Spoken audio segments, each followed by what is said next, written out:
போன வாரம் சந்தையில் காயெல்லாம் வாங்கிட்டு அப்படியே ஒரு சீப்பு வாழைப்பழம் சீப்பாக விலை சொன்னாங்க அப்படின்ட்டு அதையும் சேர்த்து வாங்கி போட்டு வந்துட்டேன். அதில் ஒரு 5 பழம் மட்டும் சீனி யாருமே சாப்பிடல, என்னையும் சேர்த்து தாங்க.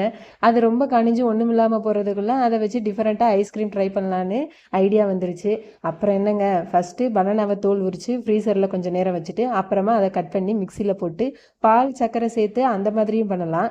என்கிட்ட பால் இல்லாதனால நான் வந்துட்டு இந்த பீனட் பட்டரை காலி பண்ணி விட்டுருவோம் அப்படின்ட்டு ஒரு 2 ஸ்பூன் இதோடு சேர்த்து நல்லா அரைச்சி ஒரு பவுலில் இல்லைன்னா டம்ளர்லன்னு எதுலையாவது ஊற்றிட்டு அதோட இந்த பாதாம் பருப்பு சாக்லேட்டு அதையும் அப்படியே பரப்பரன்னு மேலே தூவி ஃப்ரீசரில் வச்சு நாங்கள் ஈவினிங் போல் செஞ்சனால மறுநாள் பாப்பாவை ஸ்கூலுக்கு அனுப்பிட்டு ஃபஸ்ட்டு நம்ம சாப்பிட்டு பார்ப்போம் அப்படின்ட்டு எடுத்து குழம்பு கரண்டியை வச்சு இந்த ஐஸ்கிரீம் ஸ்கூப் மாதிரி டிசைனில் எடுக்கலான்னு ட்ரை பண்ணேன். அது என்னமோ எங்கே நல்லா நான் வந்துட்டு பெர்ஃபெக்டாக எடுத்து வீடியோவில் போட்டு நிறைய சப்ஸ்கிரைபர் வந்துருவாங்களோ அப்படின்ட்டு ஓரளவு தான் வந்துச்சு. இருந்தாலும் அதையும் வீடியோ எடுத்து போடுவோம்ல அப்படின்ட்டு நானும் அப்படி ஒரு ஆங்கிள் இப்படி ஒரு ஆங்கிள்னு எடுத்து அப்படியே ஹாயாக டிவியை பார்த்துட்டு சாப்பிட்டேன். ரொம்ப